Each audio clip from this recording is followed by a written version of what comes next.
పోలీసుల వైఫల్యమా అంటే పోలీసుల వైఫల్యమే అది.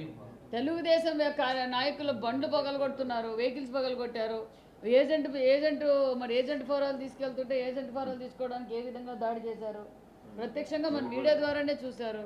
మరి ఏం చేస్తా ఉన్నారు వీళ్ళు? కాబట్టి వాళ్ళకి ఎంత చేసినారో మాకే ఎంత చేసినారు. ఎక్స్ వై సమానంగా చూసినారు పోలీస్ పాత్ర. రమేష్ నువ్వు చెప్పు ఏందో అడుగుతూ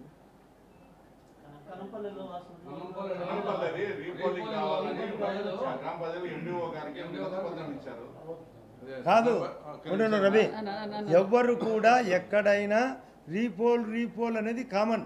కొందరు అడుగుతుంటారు వాళ్ళ ఇప్పుడు పర్సెంటేజ్ 74.5 అయింది అంటే 25.5 జరగలే అంటే వాళ్ళు అడగచ్చు కూడా మాకు రీపోల్ అని హాజరు కాకుండా.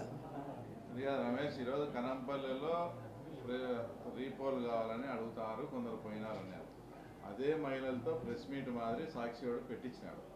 ఆ మహిళల్లో 5 మంది పులివెందుల మున్సిపాలిటీకి సంబంధించిన 103 బూతుల్లో ఓటర్లు. వాళ్ళకు కనంపల్లికి ఏం సంబంధమో చెప్పు. ఆ 103 బూత్లో ఉండే 5 మంది ఓటర్లు ఈరోజు ప్రెస్ మీట్లో కూడా ఇచ్చినారు, మేము కనంపల్లి రీపోలింగ్ కావాలని ఇచ్చినారు. అంటే వాళ్ళు కనంపల్లి ఓటర్లుగా మాట్లాడుతూ ఇచ్చినారు. అది కూడా వాళ్ళకు 5,000 10,000 డబ్బులు ఇచ్చి ఇచ్చారు.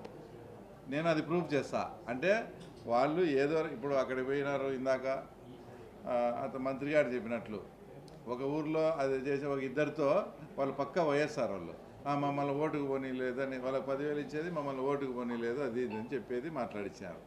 ఈరోజు ఇది కనంపల్లి ఇష్యూ కూడా నేను ప్రూఫ్ చేస్తా. 103 బూతులు ఇక్కడ 103 ఇక్కడ మున్సిపాలిటీ 2 బూతుల వాళ్ళు మాట్లాడింది. ఇట్లా వాళ్ళ చౌకవారు కాబట్టి అవన్నీ నమ్మి ఇప్పుడు ఏదైనా రీపోలింగ్ అంటే గొడవ ఇంకోటో ఏదైనా అది చేసినప్పుడు రీపోలింగ్ వస్తుంది.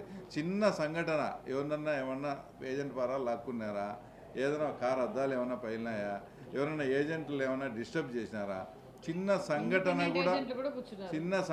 కూడా జరగకుండా ప్రశాంతంగా పోలింగ్ జరిగితే మమ్మల్ని ఓట్లకు రానిలే అయినా డబ్బులు ఇచ్చి సాక్షితో చేయించుకుంటారు. ఇట్లా దానికంతా ఎలక్షన్ కమిషన్ స్పందించదని మేము అనుకుంటున్నాం. ఎక్కడ వాళ్ళు చేసిన అరాచకం ఆరోపణలు ఎన్నో చూస్తూ ఉన్నాం. ఒక్క సాక్షి మీడియా తప్ప ఏ మీడియా కూడా ఏకపక్షంగా వ్యవహరించిందని చెప్పి ప్రభుత్వం మీద కానీ ప్రజల నుంచి స్పందన కానీ ఏ మీడియా కూడా ఇవ్వాలి. ఇన్ని టీవీలు, ఇన్ని ఎలక్ట్రానిక్ మీడియాలు, ఇన్ని పత్రికలు ఉన్నాయి. మేము కూడా పొద్దున్నుంచి పర్యవేక్షిస్తాను. గౌరవ మంత్రి గారు, మేము ఆదినారాయణ రెడ్డి అన్న, మేము కూడా వేరే ప్రాంతం నుంచి ఎన్నిక పర్యవేక్షిస్తూనే ఉన్నాం. ఎక్కడ చూసినా సాక్షి మీడియా బట్టి సాక్షి మీడియా వాళ్ళు ఒక 5-6 మంది మనుషుల దగ్గరికి పోవడం, మమ్మల్ని ఓటే నీడియాలే అని చెప్పి డబ్బులు ఇచ్చి వాళ్ళతో చెప్పించుకోవడం ఒక్క సాక్షికే చెల్లింది. ఏ మీడియా కూడా ఒక్క మీడియా ఆ విధంగా చెప్పించింటే కూడా మేము ఒప్పుకుంటాం దానికి.